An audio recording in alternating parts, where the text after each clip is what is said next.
Welcome into One-on-One Nightly, March 17th. It's a special St. Patrick's Day edition. As you can see, I got the green in the background, little green shirt for the occasion. I'm Ryan Gregoire. I am joined by Brian Raybacks. And Brian, it's a jam-packed show. For me, this is really like the climax of the sports year because we have March Madness obviously coming up, 2 years, to the day where we've been kind of robbed of it. And so I've been looking forward to that a ton. And NFL free agency, the start of the new league year is now a really busy time in the NFL. And I feel like it's been an interesting shift in the last 10, 15 years where, you see guys move all around. Like the last few days, a ton of moves. We'll start with the Jets and Giants. We'll go into some more local, the AFC East with the Patriots. They were, I would say, the talk of the first few days of the offseason. And the Washington football team as well made some interesting moves. And then we'll go more NFL-based with the Saints, Drew Brees retiring, obviously, what they're doing at quarterback, what the Bears are doing at quarterback, what some other teams have been up to, and then we'll go into college basketball. But, Brian, first off, I want to start, how are you doing? What's going on tonight? I'm doing good, Ryan. And before I say anything, I have to compliment you on the green lights. Very festive for St. Patrick's Day. As an Irishman, I got to give you some credit. That's very, very festive. But yeah, as you mentioned, this is a huge show, and this is definitely one of my favorite times in the sports year. I'm a huge fan of NFL free agency. Always like how things shake up there. And yeah, this year we got a lot of things to talk about. And of course, March Madness is right around the corner. So exciting.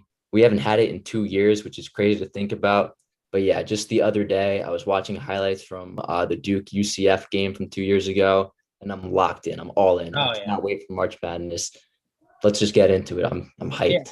Yeah, I was listening to One Shining Moment on the way back from the library earlier, just kind of picturing the players and the celebration. So, yeah, that'll be fun to talk about. But let's start with the NFL, and let's start with your Giants because they did re-sign Leonard Williams. It was a move that I think we saw coming once he got franchise tagged, and the deal was big. It was 3 years, $63 million with 45 guaranteed. Certainly a steep price to pay. He is coming off a monster year. But you being a Jet fan, Brian, I wanted to start, what were your thoughts on re-signing him and kind of going all in on Leonard Williams? I was kind of relieved when they signed him because the whole issue before the signing was that the Giants were in a little bit of trouble with their salary cap, didn't have a lot of money, and, they franchised Leonard Williams. They were paying him $19 million under the tag. And with this extension, Dave Gettleman frees up $8 million. This year, he has $11 million going towards the cap instead of 19. So that's definitely good. Down the line, they're paying him a lot of money. So that's a little bit of concern. But at the end of the day, they're freeing up money to hopefully do something this free agency. So that's always a positive. And yeah, just good that he's going to be here longer than this year, at least. And you mentioned the monster year he had last year, 11 and a half sacks, 14 tackles for a loss. This was the move to go. This is how we envisioned things going after the franchise tag. The hope was that they get a long-term extension done, and they did just that. Money down the line could be a concern. Not really looking forward to having him go $25 million against the cap the next 2 seasons. But as of right now, it's at 11. They save money. They restructured Nate Solder's contract too, so that frees up another $6 million, I believe. So they have some money to play with, and a potential Kenny Golladay possibly.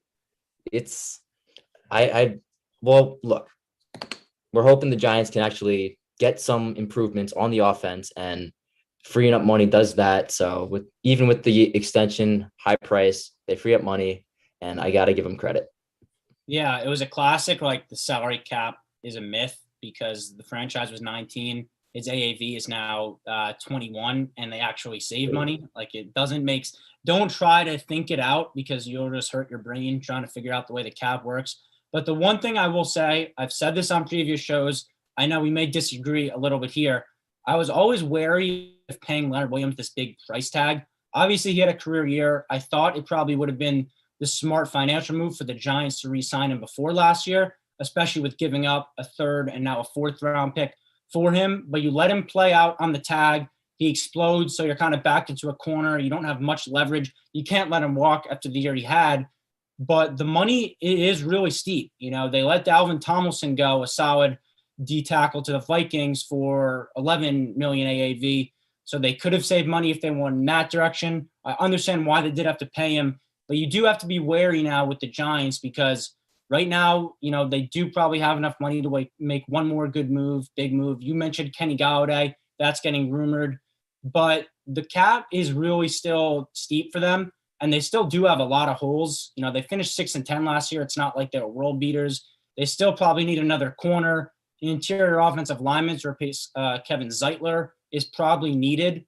So I do think you have to be smart with the cap now. They did sign John Ross, which we'll get into in a second, to kind of a cheap one-year prove-it deal. And that's the kind of moves they have to make right now to stay under this cap. So I do understand why they paid him. But at the same time, you look at the highest paid defensive tackles. Leonard Williams is now tied for second with DeForest Buckner. One, he's not the player DeForest Buckner is. And the player who's at one is obviously Aaron Donald, right? No one's going to dispute that. And his AAV is $22.5 million. So there's only $1.5 million discrepancy between them. And that is not the way that they are talented. That's not the actual gap in skill. So I do think it was a steep price to pay. And if he plays like he does last year, it'll be worth it because he had a monster year. But I am wary if he can come off a career year and improve. He is still young. He turns 27 in a few months. So, he'll be under contract the rest of his 20s. He'll hit the market again at 30 looking for another big payday. But at the same time, he really does have to build off last year, and it can't be a blip in the radar, or it really does set this franchise back. It does, and it is crazy that he's in Aaron Donald territory. That was a little surprising to find out. But I will say this, the Giants defense coming into last year, I thought it was going to be a total disaster. They were awful in 2019, and they added Bradbury and Blake Martinez, but I wasn't really expecting them to really hold their own. But I think they certainly did. Bradbury was great, and Jabril Peppers is a great player, and Leonard Williams obviously was a huge part of that up front. It's tough losing Dalvin Tomlinson, but it is what it is.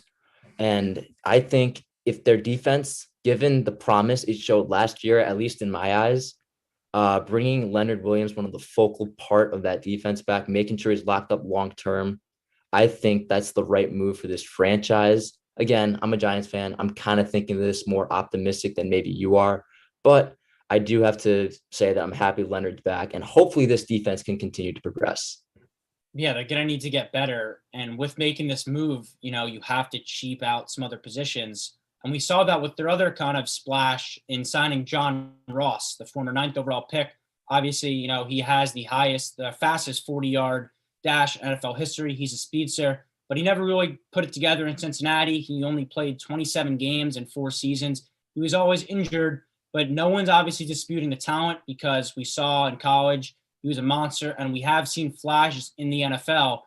But John Ross, obviously they need receivers. You think they should get Kenny Galladay, but what do you think of this low-risk move to bring John Ross aboard? Well, right. In terms of signing receivers, John Ross isn't the guy that you expect to bring in, but I mean, I think it's not really that big of a deal. 1 year, $2.5 million. It's a depth move. So I think it's fine. He didn't really live up to his full potential in Cincinnati. We know that, but who knows? Maybe he can find something in New York, and maybe he could be a solid target, solid deep ball threat. Who knows? But they're still in the market for a receiver. They got to pursue Kenny Galladay. Those talks are heating up. Yep. So I really hope that that's the way that they go. But John Ross for now, I'm kind of overlooking it. I think it's fine, but who knows? Maybe he'll break big. Yeah, it's a total low risk, high reward move. You're not really risking much. And it should be noted, Kenny Galladay is expected to take an in-person visit. I do love how Joe Judge is bringing that back. He's trying to sell Galladay on the culture, sell him on the building. So I do like that. But let's shift over to the other New York team, the New York Jets, my New York Jets. They've been pretty busy to start free agency. Obviously, they came into it with the number 2 in cap space. And they have definitely, they've been making some moves so far. I know it's not really what we expected because they're supposed to be big players in Allen Robinson. He obviously got tagged. But they do get the number 1 receiver that we've kind of all been waiting for, and Corey Davis. And he's a guy he was a 5th overall pick, 1 pick ahead of Jamal Adams. And he is someone who really fits his offense well. He's coming off a really nice 2020 where it looked like his career. was really off to a bad start. Obviously, his fifth-year option didn't get picked up by Tennessee, but he had 984 yards, 5 touchdowns, while being a number 2 receiver in a run-heavy offense. So clearly the talent is there with Corey Davis. No one's ever questioned that. And this deal, it's 3 years, $37.5 million. He's still only 26 years old, so he's young. And the reason I really like this move for the Jets is because, one, he's a great run blocker, which is big in this new Shanahan scheme, LaFleur scheme. They like to run it outside. And two, he's really good at catching the deep ball and getting chunk yardage. And this offense was last in yards per play last year. It was the least explosive in football. You really, to watch this Jets team over a full 16-game season, had to play a lot of mental gymnastics with yourself to be able to get through it. So he's a guy, he's big, he's fast, he gets jump balls. So I do like this move. I think they are paying him based off projection, not production, because obviously he had a breakout year last year, but you still hope for him to bounce off that and improve even more. So I like this move a lot. I'm wondering, what are your thoughts on it? Well, if you're a Jets fan, you obviously got to feel good about it, especially coming off of last year. I was kind of looking through this, in preparation for the show, and his numbers compared to the number 1 receiver in tight end or in Tennessee, AJ Brown, they're not that far off. Brown had 106 targets, Davis 92, and from a 1-2, that's pretty good. But Brown 70 catches, Davis 65. That's really not that far off. And Davis had more yards per target than AJ Brown. Davis had 10.7, Brown had 10.1. So the potential is certainly there with Corey Davis, and 5th overall pick, very talented guy coming off of the best year of his career. And it's definitely a good pickup. But I actually have a question for you. Now that he's signed, is he the number 1 guy in New York? Yeah, so Crowder is a great guy, great player, but he's more of a slot guy in this system. And so he's not going to be going out wide and going deep. That's what Corey Davis is going to do. You have Denzel Mims lined up across from him. He's really unproven, 2nd-round pick out of Baylor last year. But yeah, he is the number 1 in this offense. They're paying him to do so, obviously. 27 guaranteed. They believe in him. He's going to have a chance to hit the market again young. And this is a move where, we knew they needed to get a number 1. As I said earlier, Allen Robinson was talked about. I talked about wanting Curtis Samuel, who just signed with the football team. But, he wasn't really on the radar. I'm not going to lie. I was a little surprised when I saw it. But the more that I look into us and the price range that we got him at, I really like it. He's getting less per year than Nelson Aguilar, who just signed with the Patriots. We'll get into them in a second. I thought that was really surprising. But yeah, for sure, he is the number 1. That's what they're paying him to be. And it's a big need for this offense, which is devoid of any type of offensive talent. But let's shift to the other big move the Jets made. And this is one where I like even more, weirdly to say. The Jets bring in Carl Lawson, the pass rusher from the Bengals. Before this year, he didn't really get a chance to shine. And when you look at the, the overlying numbers, you see 5.5 sacks. You're thinking that's not anything special for a pass rusher, but it's more than just the sacks with him. He was 1st in QB knockdowns, 2nd in QB hits, and 4th in pressures. So he is great at winning the line of scrimmage and getting after the quarterback.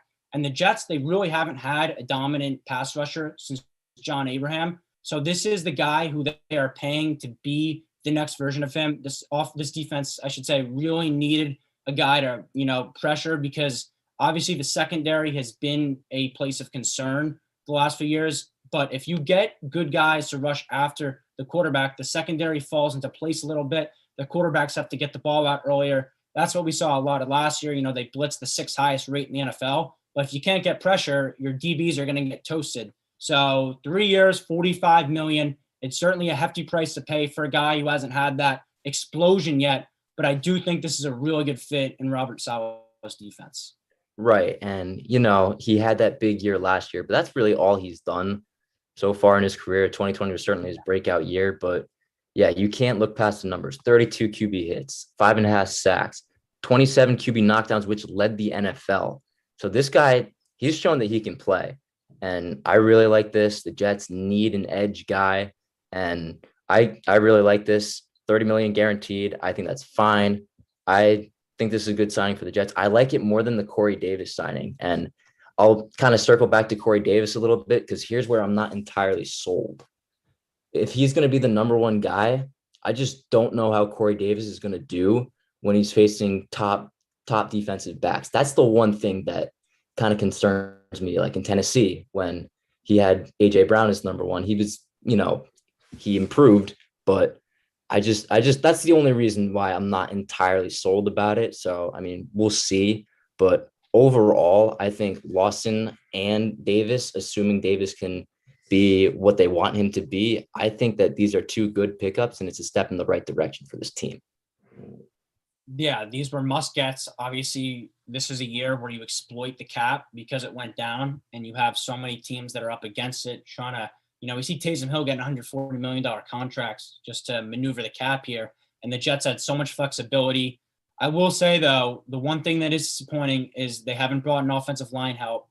Joe Tooney, who I've raved about for weeks, was a number one guy on the wish list. They weren't able to get him for whatever reason. Obviously, he chose to be a part of the Chiefs. Like, you can't go wrong with Patrick Mahomes.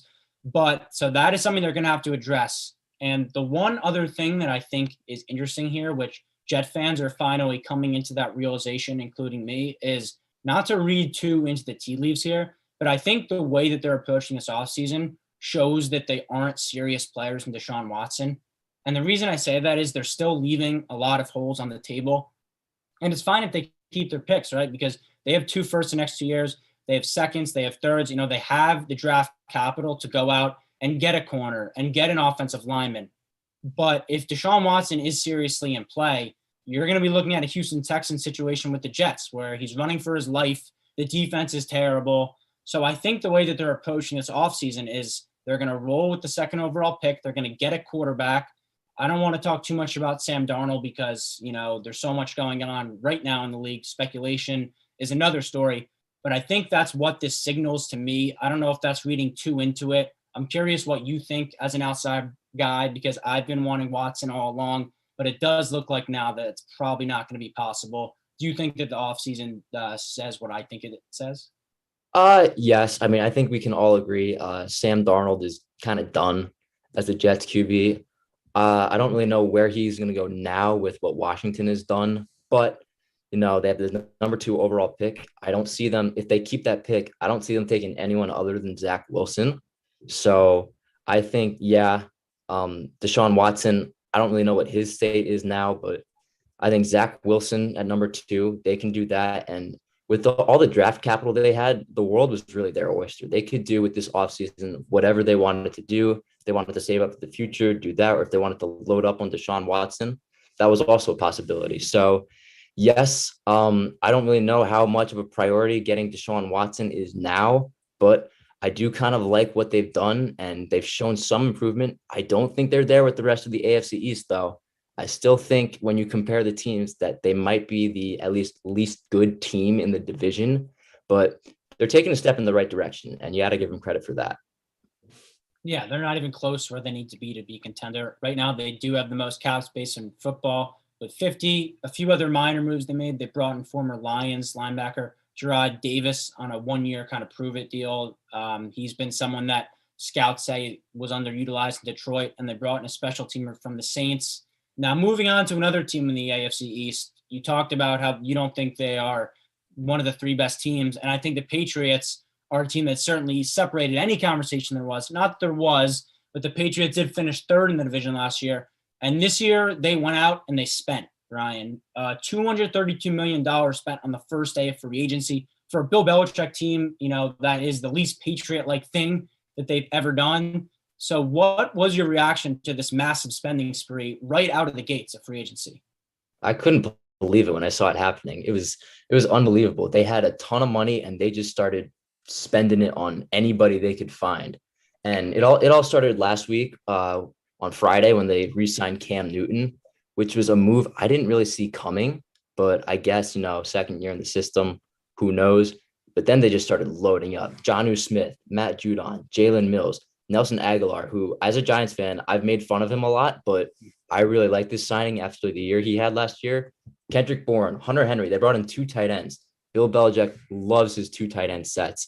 They're really going all out to improve that offense, which was ranked around 27th last year in total offense. So the offense was a priority, and they're adding tight ends. They're adding a lot to their receiver core, which was pretty much non-existent after last year. So yeah, they're loading up, but I think it just comes down to whether Cam Newton can have a productive season and throw the ball well. If he does, then I think the Patriots are in really good shape.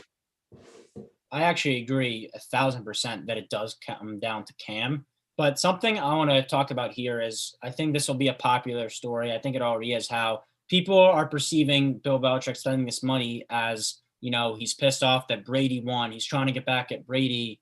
They're tying it into that. And I think it just has to do with the opportunity. The Patriots won it this offseason with the third most cap space in the league.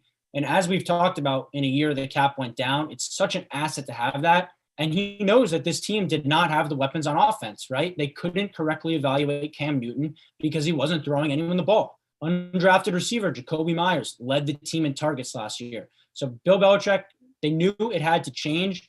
And so I love the Johnny Smith signing in particular because it's one where if you look at his career stats, you're like, oh, he only has like 1,000 career yards. He is a physical specimen. He had 8 touchdowns last year. He's perfect in the red zone. He's 6'3" and he runs a 4.6. He was top 5 in yards after catch for tight ends, top 20 in the league. So he is a guy who is more than just a prototypical tight end. I think Hunter Henry is, and I think they're a perfect balance because Hunter Henry can get you down the field. He is a prototypical blocking, all that tight end. Johnny Smith is a red zone freak. You can get him out in space. We saw the Titans, they would throw him screens last year and he would take it 25 yards. He's a fast guy. So I do like those fits for the offense. Nelson Aguilar, you said, he had a career year in Vegas last year, almost 900 yards. And they certainly did pay a steep price for him, 2 for 26. So I do really like these moves from the Patriots. And I don't think, again, that it has anything to do with Tom Brady or that aspect. I think this is Bill Belichick knowing that maybe he's been neglecting free agency for a while now. He liked the guys on the market and his team. They still do have holes. They still do need another lineman. Their center, David Andrews, entered free agency today. They could re-sign him. Joe Tooney obviously left. So this Patriots team does still have holes, but I wouldn't be surprised to see if they rival the Bills. I know it's a long time between now and then. A ton needs to happen.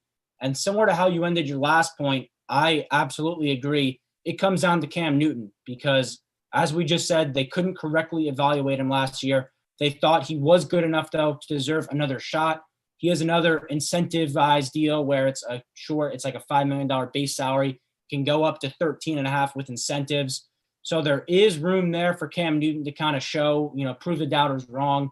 I feel like for the last, 3-4 years, you get a quote from him every day saying he's going to prove everyone wrong. And he really, unfortunately, hasn't done that just yet. But this is the year. It's the second year in this system. These moves they made on defense, too. Jalen Mills will be a nice fit for the secondary. They need to get J.C. Jackson back. We'll see what happens there. But, yeah, I'm a huge fan of what the Patriots have done.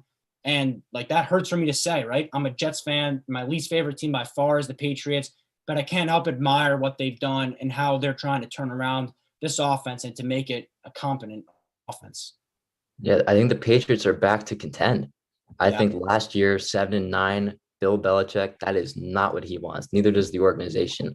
That's really a wake-up call, and they needed to make improvements on offense, and they have done that. So, yeah, I think the Patriots are another threat again. Maybe not to win the division. I mean, the Bills are still the top dogs, and you can't argue with Miami. I mean, Miami is still a good team. Hopefully they come off of a good year. And the Jets, as of the way it looks like it's going, they might not be a pushover. Don't think they're going to really compete that well, but I think that they can at least be competitive in some games and really take a step in the right direction. But I think if you're a Patriots fan, this is the best case scenario. You got to love what the team has done, and they're reloading. And the Patriots, it's going to scare everybody, but the Patriots could possibly be back in the playoffs, and that's got to scare a lot of other teams in the league. Yeah, for you to go it's so unpatriot-like to go 7-9. For Bill Belichick to get that team to 7-9 was one of the most impressive coaching jobs in football last year. They had no business winning some of those games. They had no business beating the Ravens or the Cardinals. So the way that they were able to even, be relatively competitive with such a bad roster, it is scary. I guess last year was, the one year where I can make fun of the Patriots in a way where they weren't that great, and my team was still 2-14. Figures there. Let's go one more subject here before we go to break, and it's the Washington football team. And the football team has done some interesting things. A few, 10 or an hour before the show, they signed Curtis Samuel. He'll be a nice wide receiver too. But the big move I want to go into is maybe the quarterback answer and Ryan Fitzpatrick. They give him 1 year, $10 million with a few other million in incentives. And it is interesting because Sam Darnold was linked to them. Mr. Trubisky's had some murmurs there, but they did choose to go with Ryan Fitzpatrick. And I'm wondering for you, Brian, do you think this is Ron Rivera saying, this is my guy for this season with this elite defense I can win with? Or is this a stopgap? They're going to draft a guy similar to what the Dolphins did. They're going to bring him along, and it'll kind of be a wasted year in that sense. What do you think this signing means for Washington? I think it's a possibility they can bring someone in, But I mean, let me just say right here, I love Ryan Fitzpatrick. I just love watching him play. The whole Fitz magic thing, it's awesome. And I really loved watching him play in Miami last year. This is the 9th team he's played for. So yeah, if he ends up being the starter, then I think he can compete. I mean, he's got now good receivers, Terry McLaurin and Curtis Samuel, but it was a little strange though. It did kind of raise my eyebrows a little bit, especially with the rumors that they were in on Sam Darnold. I think Sam Darnold would have been a great fit in Washington, just given that he's young and he's got a lot to prove. And, if they improve this team, this is a much better team than the Jets, then he could maybe live up to his full potential.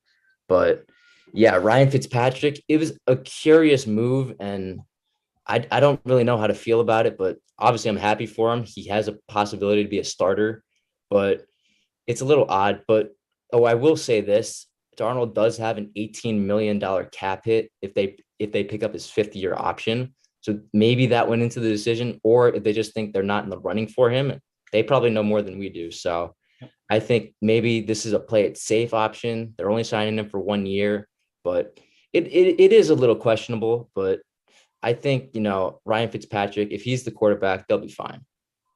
Here's my take on it. And it's not the most positive take because Ryan Fitzpatrick is 38 years old. He's never gotten a team to the playoffs. So for him to do it at age 38 is something where I don't really see happening. Now, if there's one guy who can do it, it's a guy whose nickname is Fitzmagic. That's right. But, this defense is elite. I think this defense, we can say it is a Super Bowl caliber defense. And if they could just figure out the quarterback, they'd be Super Bowl contenders because their defense kept them in a game against the Super Bowl champions. And I feel like they competed against the Bucs a way no one else did. They got after Tom Brady. They made him uncomfortable. Taylor Heineke, it should be noted, they did resign. So I guess there'll be a little bit of quarterback battle there. But I think for this move to be what it needs to be, they need to go out and draft a guy. Maybe you have to trade up. Maybe a guy like Trey Lance falls to you. But Ryan Fitzpatrick is a stopgap. Obviously, he's not a franchise quarterback with his age. And he is someone who you can be confident with in spot starts. He can make some magic. He even had a 10-win season with the Jets. But he's not a guy who's going to get you into the playoffs by himself. Obviously, he doesn't need to with a stacked defense and some nice weapons. But I think that they need to prioritize his quarterback position more. They can't get burned like they did last year. They kind of got bailed out with how good Heineke was because that could have been a disaster. Alex Smith did not look good. Kyle Allen, it was a quarterback carousel there with Haskins and everything there. They don't want to go through that again. And so Fitzpatrick from that sense is stable. But this team, I have such high hopes for this team that I think they could compete for a Super Bowl with the right quarterback, which is why I'm not 100% in on this as a singular deal. I need to see what they do because they do need to figure out the future of this quarterback position past this year. So if they do draft a guy, I'll be okay with that. We're going to go to break now. We're going to come back with some more NFL segments. We have some Drew Brees stuff, some around the league moves. Thank you so much, guys, for listening, and you are watching One on One Nightly.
Welcome back to a special St. Patrick's Day edition of One-on-One Nightly. I'm joined with Brian Raybacks again for the second segment, and we have more NFL news. Obviously, we talked about earlier, the new league year, a lot happens. So we're going to start off with Drew Brees, New Orleans legend.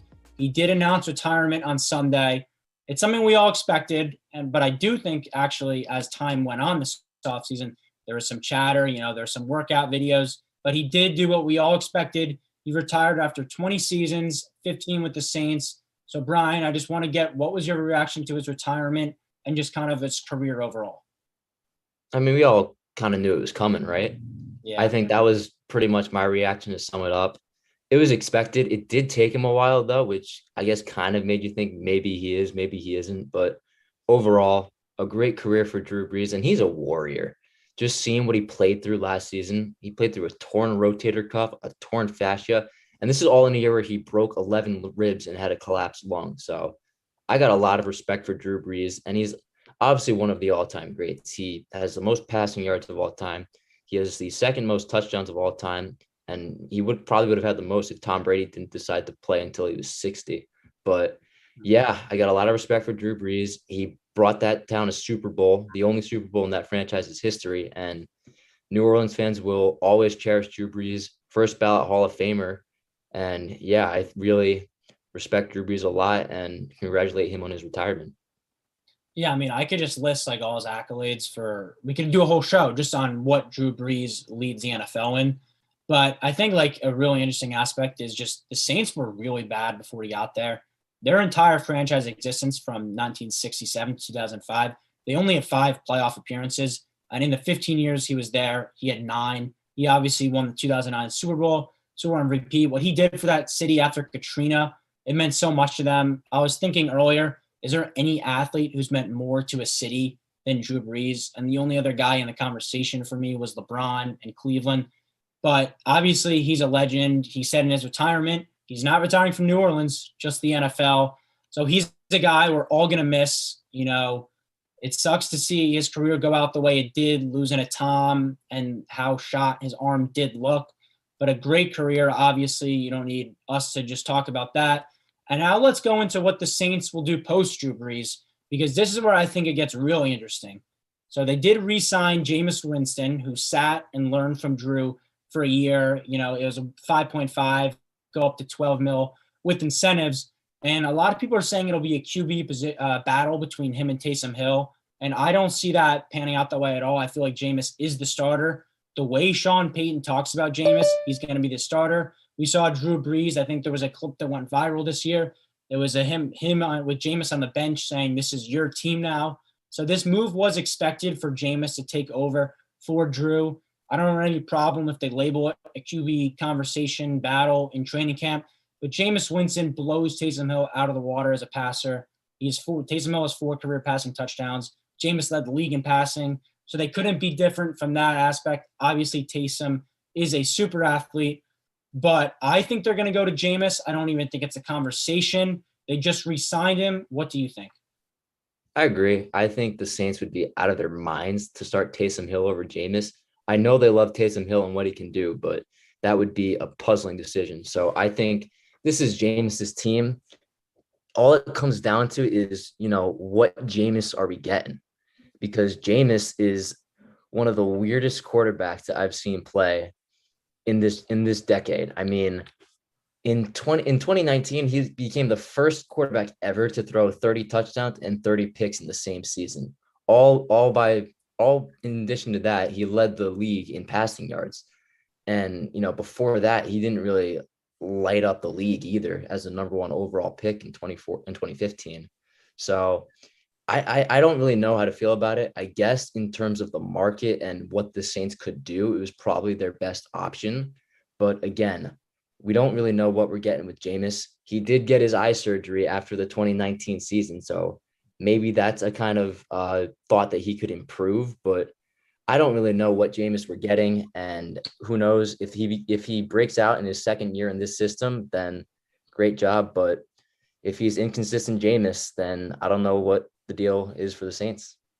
Yeah, the reason I'm all in on Jameis is because if there's a guy who can get the best out of him is Sean Payton. And Jameis, like as you said, no one's going to deny he's not talented. He clearly has all the talent in the world. If you throw for 5,000 yards, you can throw the football.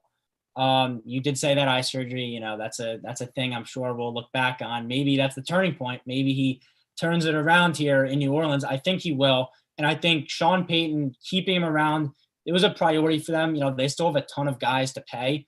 And I think it is telling that they made sure they locked up Jameis and didn't let him leave. And I think it's more for Jameis's perspective too, because if he did go, to a Carolina last year or another team where he wasn't going to learn from two legends, his career could be on the downward right now. He could be facing an out of the league situation.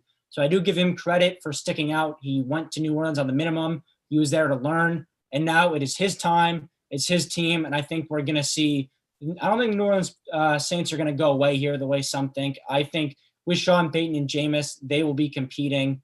And I want to go now to around the league because so much has happened. And I think one of the big moves of free agency that it might not be the most glamorous, but when we're talking here in January, this could be one that was a turning point for the Chiefs. They do bring in Joe Thuney, the offensive guard from the Patriots. After releasing both of their tackles, there was a lot of talk. What are they doing? Because in the Super Bowl, Patrick Mahomes was running for his life. I think he ran for over 500 yards, just escaping pressure. So this was a must need for them. They're going to shift some guys all around the line. I saw some criticism there. Guard wasn't the number one need. But Joe Thuney's an absolute stud. He's only allowed 3 sacks or 3 penalties, I should say, the last 2 seasons. He's super disciplined. He's a great fit here, and he's going to protect Mahomes. We saw how happy Mahomes was, obviously, reacting to the news with some smiley emojis. So are you as happy as Patrick Mahomes is for this deal for the Chiefs, Brian? Sure. I mean, in the Super Bowl, I think everyone kind of saw how important a good offensive line is. Even as good as the Chiefs are, they had no offensive line in that game, and it really showed. Patrick Mahomes was running for his life. So they really needed to get some protection for him. And yeah, Joe Thuney is the total package, and they're paying him $80 million, and he comes at a high price, but this was a move that the Chiefs needed to make. And this can really be a good signing for them if he lives up to his potential. Obviously, it's unfortunate for a team like the Jets, who really could have used a lineman like him. But for the Chiefs, all they need is just that line. And then Patrick Mahomes can do what he does. So this is good for the Chiefs. And who knows, maybe they can win another championship now that they have an offensive line. Yeah, if we're keeping it real here, the minute this deal got announced, I was getting clowned all over the place from my friends because of how much I was speaking Joe Thuney to the Jets into existence. I don't know how much they offered him. I know that he was the first phone call they made, but at the end of the day, you can't outbid playing with Patrick Mahomes no matter how much money you offer. So I do give him credit there. They also today, they brought Kyle Long out of retirement, actually, $5 million to him. So they are shoring up their O-line. I like how they're approaching the offseason because obviously that was the biggest need all along, especially with the injuries they had throughout the playoffs. So I'm glad they're doing that. Another move that we should get to around the league, Andy Dalton to the Bears. And this is one where, it was late. It was mid-afternoon yesterday. And I think this was one that for Bears fans, they saw it coming, unfortunately. Around the league, there was a ton of Russell Wilson talk.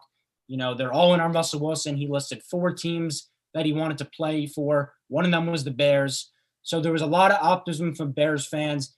For me, this feels like a classic plan B fallback move, and one that I'm questioning because I feel like Ryan Pace and Matt Nagy's time in Chicago is rearing its ugly end here. They haven't been able to capitalize off that 1-12-4 season. They missed on the quarterback, obviously, the 2017 draft, infamously trading up for Trubisky over Mahomes and Watson. I don't want to just clown Bears fans here. But so they do bring in Andy Dalton, a veteran. He does seem like he's more of a bridge QB at this point. He played okay with the Cowboys last year once Dak got injured, 14 touchdowns, 8 picks in 9 games. So I want to know from your perspective here, is this a move that can save Nagy and Pace's job? Is this a move that can get the Bears competing? I know they made the playoffs last year, but truly competing because they were just 8-8. Is this a move you think will end up being a good one for the Bears? No, I do not think so. I mean, I feel so bad for Bears fans that have to deal with stuff like this. I mean, If you look at Ryan Pace's resume when it comes to quarterbacks, you obviously have trading up for Trubisky over Mahomes and Watson, but you also got them signing Mike Glennon to a 3-year, $45 million deal. And then, they traded for Foles and then signed him to a 3-year deal. And now they signed Dalton. I feel so bad for Bears fans. And I feel so bad for Allen Robinson, too, now that he's pretty much being held hostage with the team under the franchise tag. And I mean, I looked on his Twitter. I looked to try to find some tweets again. Didn't find anything. So that was kind of disappointing. But I just feel bad, and I don't really know what the Bears are doing. Andy Dalton he's far gone from being the best quarterback that he was, and he's not going to carry this team anywhere really that they want to go, which is the Super Bowl. I mean, when you replace Mitchell Trubisky with Andy Dalton, I don't see much improvement there. I don't really see how the Bears are going to go from 8-8 to this 12-4 playoff contender. I really don't think this does anything for the Bears. It's even a step in the wrong direction, if I'm being honest. Well, they had to do something at the quarterback position. You can't go into the air with Nick Foles. So I do commend them on that. Like, you miss out on Russell Wilson. It's reported that they offered 3 ones, a third, 2 starters on the defense. You offer the world. It's Russell Wilson. You're not going to be able to get him for that price. So they had to go somewhere, because I think the Trubisky experiment, it's over. I think we all saw that coming. And I don't think you can go into the year with Nick Foles at all, especially how he's looked his last 2 places in Jacksonville and Chicago. So they had to do something here. And if the plan is to draft a guy, right, if they're going to get another chance in the draft, Dalton is a fine bridge quarterback, similar to with the Ryan Fitzpatrick move from earlier. I do think he is better than Ryan Fitzpatrick right now. I think you're harping on him a little too much. He's a veteran. He's brought teams to the playoffs before, right? It's not like he's this, trash quarterback here. He has won games in this league. I think he made the playoffs 3 straight years with the Bengals, who are one of the most disorganized franchises in the league. So from a Bears fans perspective, it's not what they wanted, especially when you're hearing Russell Wilson. It's kind of tortured, because I'm sure if the whole offseason was, we're going to bring in an Andy Dalton, we're going to draft a guy, they'd feel better about it. But when you had at least a glimmer of hope to get the top guys and you fall back here, it's a classic plan B move for me. So it's not one that I'm really riding home about. I'm not going to say this is the one that's going to push the Bears over the top. They still do need a ton of help on offense. You talked about Allen Robinson. They got to work something out there. If you can get him long-term, that's great, because he is a special receiver and has shown he could do it with anyone. And other than that, you still do have holes. We'll see if Cole Kmet can take a step up at tight ends. Dave Montgomery is also an awesome running back. The offensive line is another issue. So they do have issues. They're up against the cap. They are a team in limbo right now. And like I say, for all teams, you never want to be in limbo. You need to have a direction. And I just don't see that direction with the Bears. I don't know. Do you? No, I definitely don't. And you mentioned the possibility of taking a quarterback. I mean, the Bears have 20th overall pick in this year's draft. Mm-hmm. Who's going to be available then? Mac Jones? They'll have to trade up. Exactly. So it's no sure thing what the Bears are going to do. And this was obviously a safety move. Andy Dalton has taken the Bengals to the playoffs. That also was 5 years ago. So I just, again, what could they really do? It's got to be disappointing for Bears fans. I didn't think Russell Wilson was ever getting traded, but yeah, you don't get Russell Wilson. You strike out on Deshaun Watson, and now you have to settle for Andy Dalton. Tough for Chicago. Yeah, no, it's certainly one that it's going to be huge. And I really do think Pace and Nagy are tied to him. I was surprised they were given another shot going to this year after how last year went. And I do think that the writing is on the wall unless Andy Dalton can just flip a switch and this whole team can flip a switch. It does not look like it's going great in Chicago. We'll see. They still have guys on the roster. Andy Dalton, again, is a serviceable quarterback. He's not going to flat out lose you games. If you have a good roster, he'll be able to compete. We're going to go around the league here, just end up this segment, because there are a ton of other moves. We probably, we could do a 3-hour show. Maybe we don't still get to all of them. So I'm just going to start with one move that you thought was interesting. Maybe it's going under the radar. What are some kind of, under the radar moves that you've been looking at in free agency? I think one team that is doing very well in this free agency is the Arizona Cardinals. I like what they're doing. This trade for Rodney Hudson from the Raiders, I think this is a good trade. They needed to kind of bolster that interior offensive line a little bit, and You're getting a Pro Bowl center here. So I think this is good. They got AJ Green today, which is, he's not the player he once was, but I think he's a fine fit. And then obviously you have the signing of JJ Watt earlier. So I think the Cardinals, I think they're building themselves up to really compete in the NFC West, which is by far the best division in this league, with the Niners who can come back well. The Rams are stacked, and then the Seahawks with Russell Wilson, they'll always be competitive. So I think they're setting themselves up well for success. They're improving where they need to improve. And, with a center like Rodney Hudson, you could give it a little more time for Kyler Murray to stand in the pocket rather than scrambling every play. So I really like what the Cardinals are doing. I don't know about you, but the Cardinals. Yeah, for sure. I agree with you. I think this is a really big year for the Cardinals, and it's something that's not getting talked about enough. This is year 3 in the Kyler Cliff kind of marriage, and I think it's pretty well known that Kyler Murray works in this league. His height's not an issue. He's a super athlete, and I think Cliff is the big question mark because last year there really was not an excuse for them to miss the playoffs. They got beat by John Wolford the last week of the year, and the Rams. They had more talent than them, I think, with Kyler. I know he was kind of banged up, but at the same time, you go 8-8 after the great start. I think they started 6-2. So it was a collapse by the Cardinals last year, and they know what the holes were. Kyler Murray was running for his life, and the defense couldn't get after the quarterback really once Chandler Jones got hurt. They did let Hassan Reddick walk today, but they bring in J.J. Watt. I love the Rodney Hudson move as well because Kyler Murray, while he is built to kind of get out of pressure, you want to give him time back there. Obviously, they also brought in AJ Green today. That's a nice veteran to pair alongside DeAndre Hopkins. So I do like what they've done so far. I think they still need to add another lineman in the draft. I don't know how much more money they have to spend, but they should spend it smartly because they did let Pat Pete go also. So I think the secondary could use more of a boost. I'm going to go positive here. Also, on another move I like the Niners, what they're doing, and re-signing Trent Williams. Probably the best left tackle in football. When you look at this move, the headline, 6 years, $138 million. Everyone's freaking out. He's 32 years old. But you have to look at this deal as a 2-year deal, like most deals in the NFL, actually, with the guaranteed. It's only 55 guaranteed, so it's probably 2.5 years guaranteed. I don't know the exact logistics. But if you're getting Trent Williams at this price for 2 years, I think that's a great move. As I said, he's one of the best left tackles in football. The problem with the team last year was not the O-line, it was the injuries, and you can't create another problem. If everyone's healthy, this is a playoff team, especially with Kyle Shanahan. I do have my reservations about Jimmy G, especially under pressure, which is why I love this move so much. But I'm going to go with one move I really did not like, and that is what the Packers have done overall with free agency. They re-signed Aaron Jones to a 4-year, $48 million deal. That's whatever. I really don't like that because of what they did in the draft last year.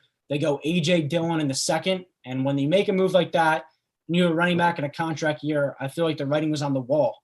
They're going to let him play out the year, let A.J. Dillon get comfortable, which is what he did. We saw at the end of the year, once he got more comfortable in the offense, he had some really nice games on the stretch. And then you let Aaron Jones walk, and you give A.J. Dillon the keys to the running back position. But they paid Aaron Jones. And this is a move where they didn't lose because of the running game. They lost because the offensive line couldn't hold up. And JPP got after Aaron Rodgers every other play. And the move that they didn't make to sign Aaron Jones was let their all-pro center, Corey Linsley, walk. And the deal he signed with the Chargers, it was 5 for 62.5. That is the same AAV per year that Aaron Jones got. So it does really seem like they chose between a running back and an all-pro center, which – I'm not going to throw analytics in your face here, but there's no analytics that support ever doing that with your running back, especially when you spent a second-round pick on A.J. Dillon.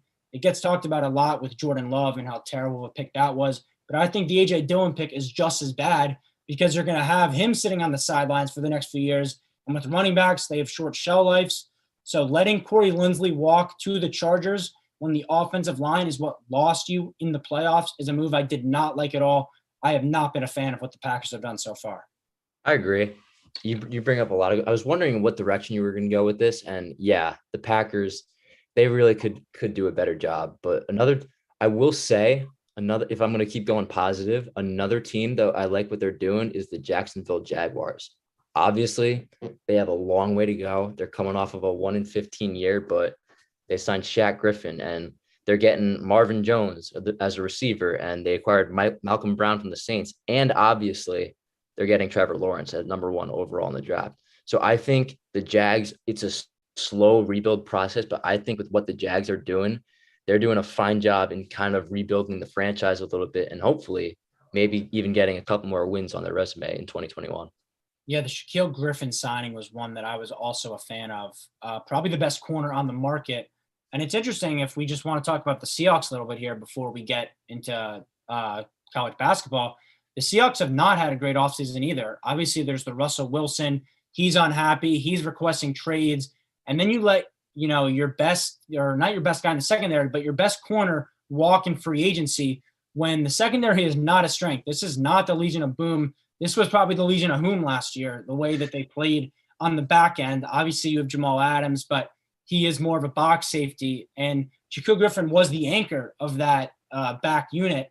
And so to let him walk and not have a viable replacement, I think is troubling. I think the times of the elite culture, the Pete Carroll teams, the elite defenses is over in Seattle. I think they do it to figure some stuff out because with Russell Wilson, not throwing fits, but being unhappy here, you got to keep him happy and you got to keep this team competitive in its prime. You don't want to end up like the Packers where we're looking at Aaron Rodgers and we're like, how do you have won Super Bowl? It's because of the moves they just made with Aaron Jones. You don't want to follow that in Seattle. You got to figure it out somehow.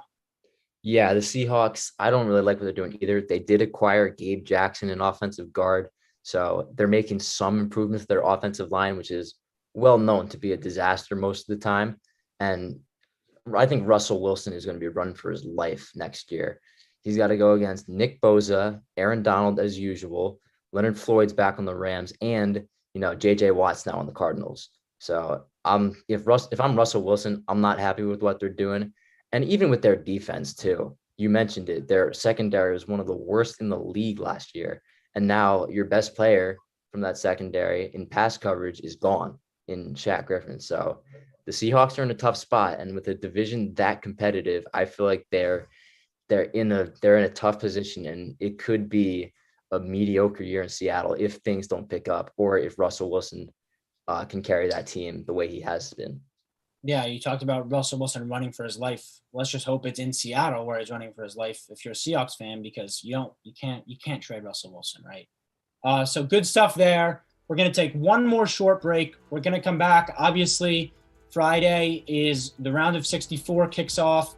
We have so much to talk about there, some seeding stuff, some regions, some sleeper teams we like, and then we're going to give our Final Four and championship winners. A ton to talk about, so stay tuned.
welcome back to One-on-One Nightly. We're going to finish up with some college hoops. I'm looking so much forward to the tournament, and I'm so glad I get to talk with you, Brian.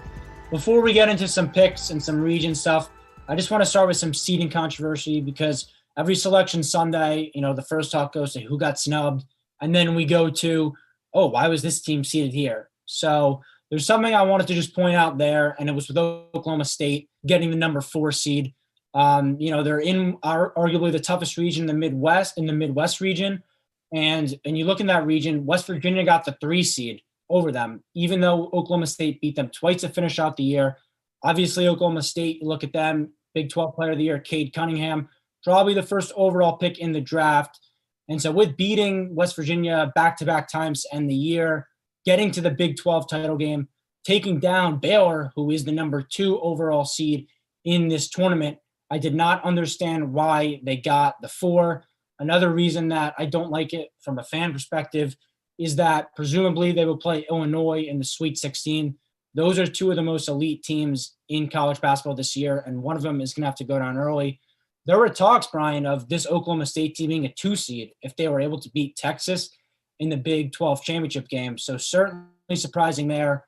I wonder also a little bit if their postseason ban had anything to do with this. They're supposed to be banned from this tournament. They appealed it. We haven't heard back from the appeal committee. So they're good to go. I doubt that, they put them into 4 out of resentment. But I thought that was interesting. Was there any little seeding things that you thought, that kind of sparked your thought a little bit? We'll just kind of follow up on Oklahoma State before I get to my little controversy. Oklahoma State's a popular Final Four pick. So, yeah, it is surprising to see them get a 4, especially with how good they've been. But that potential matchup of Illinois, Oklahoma State in the Sweet 16, I'd be excited for that. I'd love to watch that game. The only real controversy that, I kind of figured Michigan State got the 11, and Michigan State is definitely not happy playing in the play-in game. They're the 11, and I just, kind of want to get your thoughts on what Michigan State and their seeding. So I don't have a problem with them being an 11 because of they were on the bubble. It looked like they were on the outside looking into the bubble going into the last stretch run of the season. But what they were able to do, they beat 3 top 10 teams in the Big Ten, which is by far the toughest conference. They beat Michigan, they beat Illinois, they beat Ohio State. And so those wins, I think, got them in to the tournament. But then when you look at the playing game aspect, that is where I do raise some eyebrows because a Syracuse team is also an 11 seed and they don't have a playing game. And I feel like Michigan State has a way better resume. Obviously, Syracuse, every year it seems like they're on the bubble. Their last 4 in or first 4 out. They're able to get in this year, but I don't really understand why they wouldn't be in the playing game over Michigan State. I don't know. The Michigan State UCLA playing game, battle of 2 blue bloods might be, I don't remember the last time we saw 2 blue bloods in the first 4. Those games will be tomorrow. We also have the Drake Bulldogs playing the first 4 tomorrow. Shout out the Bulldogs. Our producer loves that one. They're getting their best player back, Shanquille Hemphill, so they'll be good to go. But, yeah, Michigan State being an 11, I don't have too much of a problem with. It's that they are forced to play in the playing game. That being said, I'm going to trust Tom Izzo on March to beat a UCLA team who is kind of reeling. They've lost 4 straight. But we're going to shift now to the regions because the region stuff is interesting with me. Obviously, the Final Four every year is not indicative of who are the 4 best teams. It's kind of the way that the bracket breaks sometimes. So I wanted to know with you, what was a note you made or you're making of the regions and something to look out for? I think the East is a pretty competitive region. I mean, Michigan, great team at the top. It's obviously tougher now that they're missing their best player, Isaiah Livers. That's a tough loss for a 1 to have, but they're still a good team outside of him. And, you got other good teams. Alabama's the SEC champs. Herbert Jones, the SEC player of the year. And yeah, they're a talented team. I just don't know how far they're going to go because, they haven't gotten past the second round since 2004. But again, I think Alabama's a really talented team. They can make some noise. And Florida State too. Florida State won't be an easy out. And you got other lower seeded teams like BYU. They're coming off of a hot WCC tournament. Granted, it's the WCC. And then Colorado's a good 5 as well. So I really think the East is good. Oh, Texas too. So there's some good teams in there that I think could be tough outs for a lot of those other teams. Yeah, we'll go into our final four picks later. But with that region, the East region, I think it is the classic region where everyone is filling out brackets. It's the one kind of region where maybe things go chaotic. I don't think Michigan is the consensus favorite to get out of there. And I think that all has to do with Isaiah Livers. Obviously, their senior, he's one of their leaders. It's a tough draw for them that he is right now. He's out for probably at least the first two games. We'll see if he's back for that second weekend. Reports have came out that it'd be miraculous if he came back. So that is really unfortunate. And the way that region goes with St. Bonaventure and LSU also in 8-9, that game I think is going to be a dogfight. A region note that I had was the West region and the cakewalk that Gonzaga has to the Final Four. And I'm not afraid putting that take out there right now, saying that it's going to be a cakewalk, because if you do take a look at this region, the 2 through 4 seeds, Gonzaga, first of all, already beat them all this year. The 5th seed is Creighton, who last time we saw them, they got blown out by Georgetown, 13-12 Georgetown, in the Big East championship game. And obviously they're dealing with outside issues with their coach, stuff you never want to deal with. So they're kind of spiraling, in my opinion. And when I go to the 2 through 4, we have Iowa, Kansas, and UVA. Iowa is an awesome team, right? Luka Garza, probably the player of the year. They just don't play defense. Like, not to rip onto Iowa, but I think it's really hard to win consecutive games in this tournament when you're not playing defense. They can score with anybody. They're top 10 in points this year, anybody but Gonzaga. But I do think the defense is going to catch up to them when you can't guard guards, and you're going to have to face a Jalen Suggs if you could even get there. And Kansas is dealing with some COVID issues right now. Their big man, Jalen Wilson, who is their leading rebounder, will not be playing against Eastern Washington, and presumably he'll be out in the second round. And UVA is a team where last week, I was calling them frauds. I was not in on them. Since then, they beat Syracuse on a buzzer beater. That Syracuse team is not world beaters. That game did not impress me at all. And then they got really screwed over with COVID too. Right now, they're still in quarantine. Tony Bennett said more than half their players are in quarantine. They're going to get out of it tomorrow, travel to Indianapolis tomorrow. So they're not even there yet. And so I think that is going to play poorly for them. We'll see what happens versus Ohio. Maybe we'll bring up that game later. But so I think Gonzaga out of the West region, they have an easy path to the Final Four. What are you thinking there? Yeah, that's Gonzaga's region for sure. Gonzaga, we know how good they are, but the West isn't really looking that hot right now. So I think Gonzaga could easily run through the West. I think they're definitely a favorite to go to the Final Four, and they're the clear best team in the country.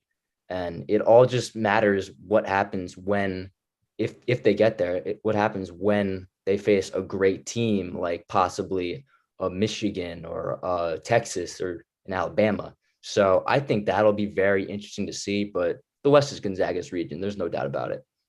Yeah, obviously, I want to make a quick note that it's March. And the best part about March is that it's madness. Anything can happen.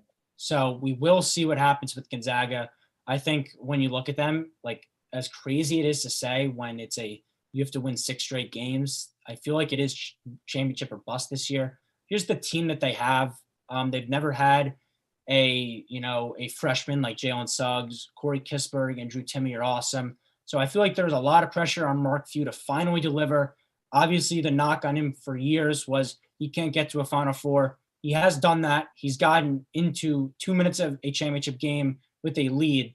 So he's gotten so close. He hasn't knocked through the door yet. I do think, if he doesn't this year, we'll have some real problems there. Moving on to another region I kind of want to shout out here is the Midwest. And I do think this actually is the toughest region. So you have Illinois as the 1 seed, who couldn't be playing better basketball. They've won 14 of 15 to end the year, including winning the Big Ten tournament, which was the best conference in college basketball this year. So you have them at the 1, led by Ayo Dosunmu and Kofi Cockburn. They're an awesome duo. Andre Curbelo as well has really stepped up. And at 2, you have a team that not a lot of people are talking about because they're Houston and they're in the AAC. They lost their best player going into the season, and all they did was go 24-3. Kelvin Sampson has done a great job there, and they're no pushover. I know a lot of people probably aren't high on them just because of the level of play, but I do think they are a great 2 seed and will cause some trouble for Illinois if they two meet. Obviously, I just talked about how underrated Oklahoma State is. They're in this region. They are probably going to go up against Illinois in the Sweet 16. I don't think they'll have issues with Liberty. I don't think they'll have issues with the winner of Tennessee, Oregon State. So Oklahoma State is a great four. West Virginia is reeling a little bit. They've lost a few games to end this year, but Bob Huggins has a great team there. I wouldn't be surprised if they made another Elite Eight run like they've done before. And you just go down this region, you have San Diego State at 6. They've won 14 straight. They're really Syracuse with that 2-3 zone. Jim Boeheim, who knows what damage they can do. And you look at the 8-9 seeds, Loyola Chicago, Georgia Tech. That is going to be a dogfight. Actually, breaking news here, Moses Wright, the ACC Player of the Year, is out for this game. Breaking news, I just got that alert. So that does really sting for the Yellow Jackets, who kind of had a miracle run to the ACC. But Loyola Chicago also is Sister Jean. She's going to be there. I know we all remember her from the Ramblers' epic run to the Final Four. They shoot above 50% from three. Different defensive metrics rank them number 1, top 5. They're a presumed top 10 defensive team. Cam Krutwig, the senior, he was there through the Final Four run. This year, he has them on their back. He's, I think, their leader in points, rebounds, blocks, assists, everything. So when I look at the Midwest region, I think this is one where the team that comes out of here is going to be really battle tested, and they're going to make noise and possibly get to the championship. Well, yeah, the Midwest is loaded, and yeah, I really love Illinois. I really think they're a great team that can go all the way. Big Ten champs. They've won 14 of the last 15. I think they're the top dogs in that region. So I really think that they can do something special. The talent on that team speaks for itself, and they're playing their best basketball at the right time of year. So I think Illinois, that's just my personal favorite. I really like Illinois, and other teams, Houston, West Virginia, and I love Loyola Chicago based on what they did a couple of years ago and get into the Final Four. Do they have more magic in them? Probably not if they play Illinois in the round of 32, but this region could really do something special. Yeah, it's March. I don't think you can count them out. I actually think, I was watching them play earlier this year, like the way that they shoot the basketball, they might be better than that team. Obviously, it doesn't matter. That team was magical. They hit some big shots late. But I think when you look at a talent perspective, they might be better. So that was some region stuff. Now let's get into some immediate stuff with obviously games kicking off tomorrow, but the round of 64 kicking off Friday. Let's look at some possible upsets, some possible Cinderellas, some teams that will break your bracket. What is one team? What's a matchup in the first round that you're looking at? I think in the first round, just based off of what they did in their last game, I kind of like Georgetown over Colorado. Ooh. Georgetown didn't just beat Creighton in the Big East championship game. They destroyed them. It was unbelievable to see, 13 and 12 team just going into Madison Square Garden and just destroying Creighton. And it'll be interesting to see Patrick Ewing coaching in his first tournament. They play Colorado. I think Georgetown could spoil a lot of brackets. If you're picking an upset round 1, I got to go Georgetown. All right. I'm going to actually strongly disagree with you here. I gave out this spread actually on the college basketball podcast for Colorado. I think that people are kind of overlooking them, and I feel like they kind of did get underseeded a little bit. They lost to Oregon State in the Pac-12 championship game. They won 6 of 7 to end the season. They shoot 37% from 3. They have some veterans. This is an old squad, McKinley Wright, Jariah Horn.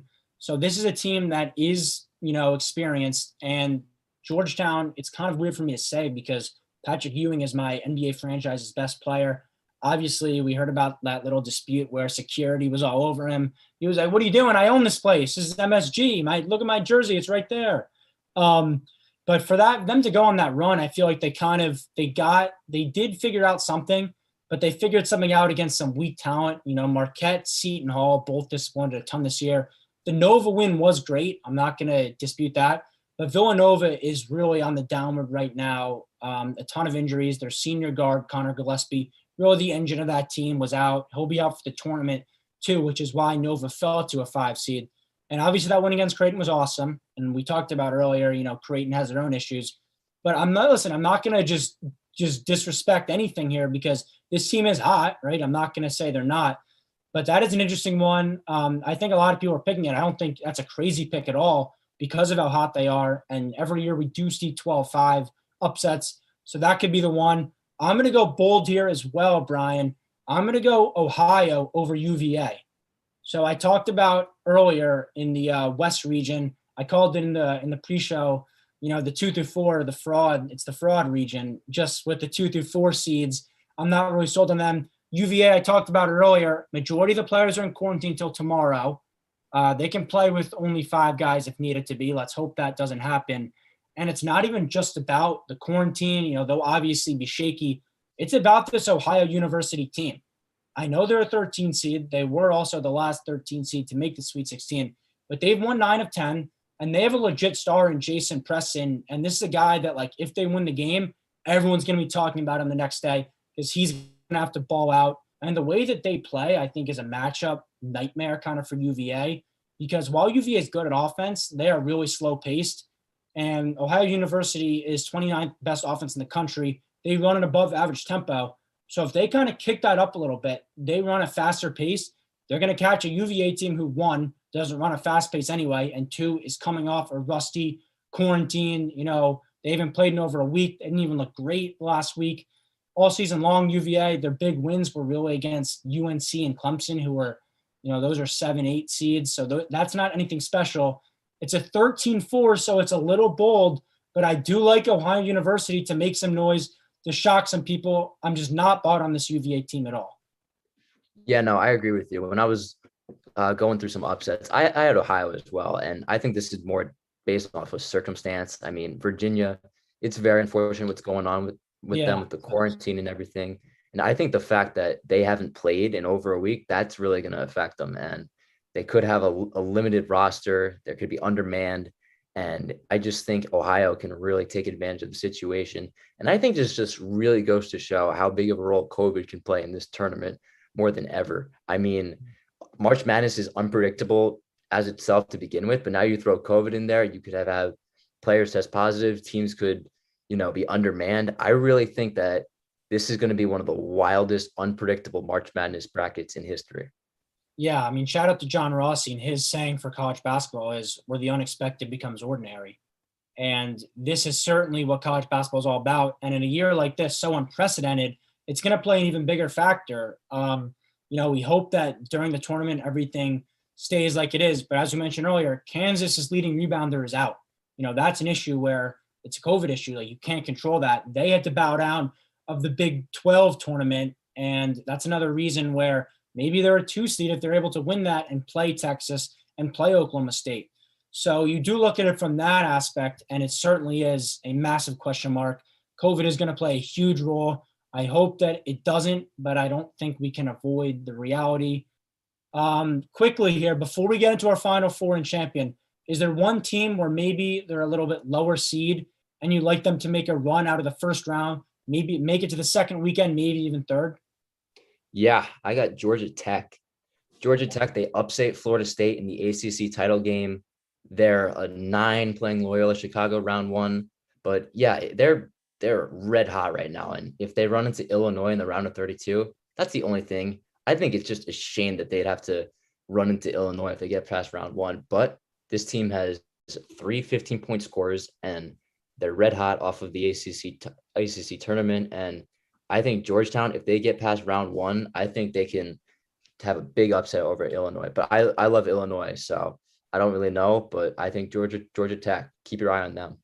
Yeah, I mean, that's going to be, if they're able to beat Loyola Chicago, which is no easy matchup in itself, that's going to be a really tough matchup. I said it earlier, like, this is literally just breaking news. Moses Wright is out, which will hurt. But you still have Jose Alvarado. He's an awesome story. He gave an amazing press conference after they kind of shocked Florida State and won the ACC to get that bid. So I do like that. I think that's interesting. If they were able to shock Illinois, it'd be a classic March Madness bracket buster, because I don't know how many people are really picking that. The team that I'm looking out for, I've talked about them a few times, but it's UConn. They are a 7 seed. They were projected 9. When I talked about them, I said I expected them to move up, which they did. They did lose to Creighton in the Big East tournament, which, if they won that, I think I'd be slamming the desk on a Final Four run here, because they are looking really good. They're building something. They're peaking at the right time. James Bouknight, obviously, they've been a different team since he's came back from injury. They've won 6 of 8, 11-3 overall. RJ Cole right now, kind of their X factor. He is questionable. He has a concussion, so I'll need him to play. They have a tough matchup against Maryland in round 1, but the way that they play defense, they're top 30 in offense and defense, which plays big time in March. And I don't love how the bracket breaks for them. Similar to how you said Georgia Tech has to play Illinois in round 2. They're probably going to have to play Alabama unless Rick Pitino and the Gales can shock them there. And so I don't love that matchup for them just because of how great Alabama is, as you talked about earlier. But I think they are hot, and they're a team that could totally make a Elite Eight, Final Four run if everyone's healthy, because the way they're playing basketball is really solid. So we have about 10 minutes left on this show. It's been a great one so far, Brian. I've had a pleasure. Let's go into our ultimate picks. We've talked about some round 1, some things we like. Let's put it all on the court here. Let's go into our Final Four, our champions. First off, let's have you give me your Final Four. Well, we're doing this on Wednesday before the round of 64 starts, and this could all be shaken up next week even. We have no idea what to expect in this tournament, but that's the beauty of March Madness, and I cannot wait. And again, since the tournament is so unpredictable, you can't just pick the best 4 teams. So I kind of, in a couple of areas went a little out on a limb, but I think the 2 ones that I'm most confident in are Gonzaga and Illinois. Gonzaga speaks for itself. They're the top dogs. They're undefeated, and they have the easiest region in the whole bracket. Illinois has got a really tough region, but I just love the way that they play, and I think they're really good. They're red hot, and they got great players. I really think that Illinois is the team out of the Midwest. The other 2 teams that I have are Texas and Purdue. So my Final Four is Gonzaga, Illinois, Texas, and Purdue. The East, I really don't think there's a clear favorite out of there. With Michigan, with their injury situation, I don't really know if I trust them anymore. And I'm not sure about Alabama. I think Texas is coming off of a good Big 12 tournament, and I think that they could really make noise and get to the Final Four. And Purdue, this team went 11-3 to end the season, and Trevion Williams is a great player, and this team plays great defense, which in this tournament will really be a huge factor and benefit them greatly. So my Final Four: Gonzaga, Illinois, Texas, Purdue. What do you got?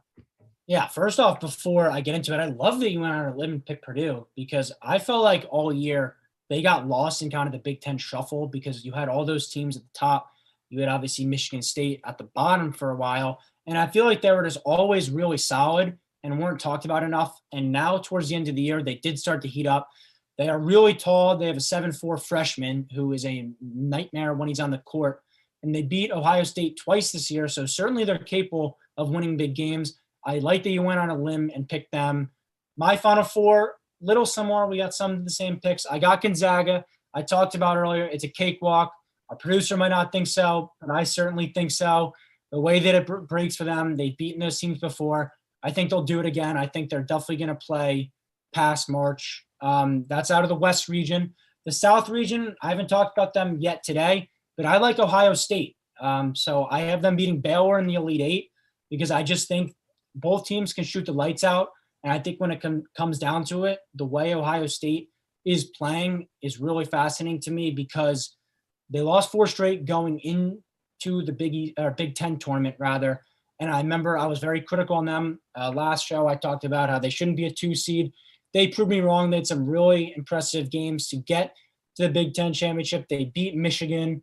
And the way that they played Illinois, they went down huge early. And I remember thinking, oh, this stinks. Like, it's the last game before the tournament. It's a blowout. This is ugly. They were able to shoot their way back into that game. Dwayne Washington Jr. and E.J. Liddell are awesome. And I think the guy out of the 2 of them, Dwayne Washington Jr., is going to be, by the end of this tournament, a household name. He's averaging 16 on the year. He's awesome for Ohio State, but I don't know how nationally big he is. And I feel like he is a guy, if you watch Ohio State basketball, he can get hot.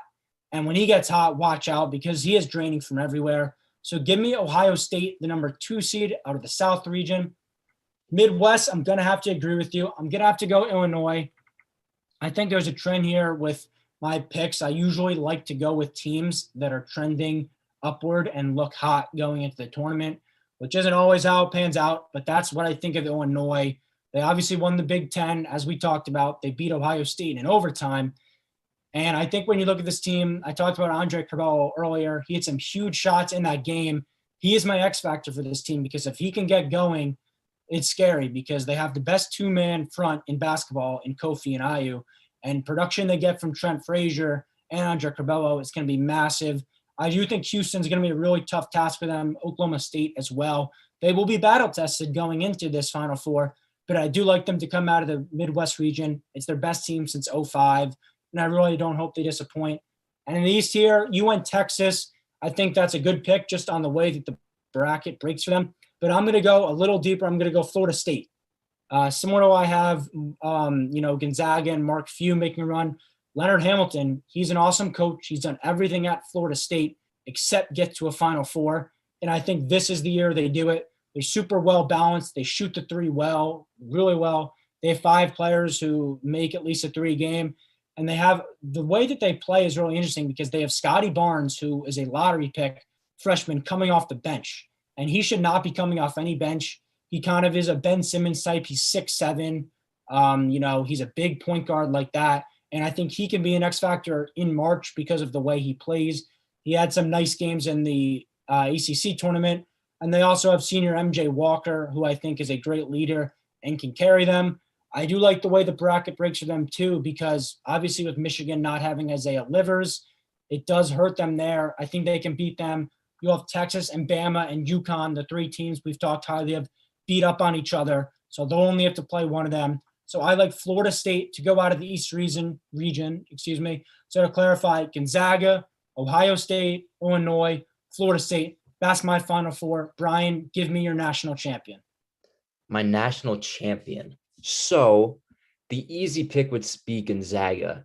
Yes. But, are they going to run the field? We haven't had a undefeated team in, I believe, 44 years since 1976 with Indiana. So I think, this Gonzaga team, they're poised. I think they will get to the championship game, but I don't think they win. My national champion is going to be Illinois. I really like Illinois. I've been saying it all throughout the show, but Illinois is playing their best basketball at the right time of the year. They beat great teams like Iowa and Ohio State en route to the Big Ten championship. So that they can hang with the best of them. And IU, great player. Kofi is great as well. Those two as a duo is great. And Big Ten champs. They haven't been in the tournament since 2013. So that school is hungry. And I just really love Illinois. And I think that they're the team that's going to take it all this year. Yeah, before I get into my picks, I think it's really interesting how neither of us picked Baylor to get out of that region. Yeah. They're the 1 seed. They are the number 2 overall seed. For me, it came down to how they look post-COVID. Obviously, they had the layoff. They played Kansas State and Iowa State really close. They lost to Kansas. They lost to Oklahoma State in the Big 12 tournament. So I know Scott Drew's an awesome coach, but I just didn't have the confidence that they could win 4 straight games to get into the Final Four. And so for me, just to clarify, you have Gonzaga, Illinois on top? Yes, correct. So I have the same final, but I have to flip it. I have Gonzaga over Illinois. I've talked about it on this show a few times, how Gonzaga is the team to beat. It would be hypocritical for me now after they've went undefeated all year. And I've said this is the year to suddenly jump the ship here. I'm all in on Gonzaga. I've been in all year. I don't know what else there is to say. They have the best big 3 in Jalen Suggs, Drew Timme, and Corey Kispert. Mark Few also. The trend that I had in this tournament is the breakthroughs. I have Leonard Hamilton breaking through and getting Florida State to the Final Four. And I have Mark Few and Gonzaga out of the WCC finally breaking through and winning that national championship. I think it'll be a great game. Illinois is going to be ready. Their first time since '05 in this game. As you said, they hadn't made the tournament in a while. It's Brad Underwood's best squad. He's done a good job overall. I know some question his late game coaching, but I have Gonzaga overall. You have Illinois beating Gonzaga. So one of us, Brian, is going to be wrong here. We can't both be right, unfortunately. Well, we'll see. if that happens to be the final, that should be really interesting. But again, this is all before the tournament even starts. We have no idea how this is going to look even next week. And that's the beauty of March Madness. I can't wait. Yeah, it is the beauty. I mean, right now, I couldn't be more confident in my pick. 72 hours from now, I'm sure I will be as not confident as you could be. That's the beauty of March, as we talked about. And just the feeling, just to wrap up the show here, just the feeling of Brian holding a bracket and seeing it blank is giving me so much excitement. I knew Gonzaga was going to be there, but you don't know until you know what you're going to do with the bracket. So that was something that I really love to see. And I'm so glad we're getting March Madness back after the year off. I know, exactly. It's been too long. It just doesn't feel right without a March Madness last year. We're really getting what we need. And March Madness, it's one of the best things in sports for a reason. I cannot wait. Yeah. And so just one last time, I have Gonzaga as my national champion. Brian has Illinois. That's going to do it here for one-on-one. We had a great show today. It was jam-packed. We had so much to talk about. I said before, I wasn't sure if we'd get everything. We did in perfect time. For our producer, Alex Woltz, for Brian Raybacks, I'm Ryan Gregoire. I hope you have a great night, and stay tuned.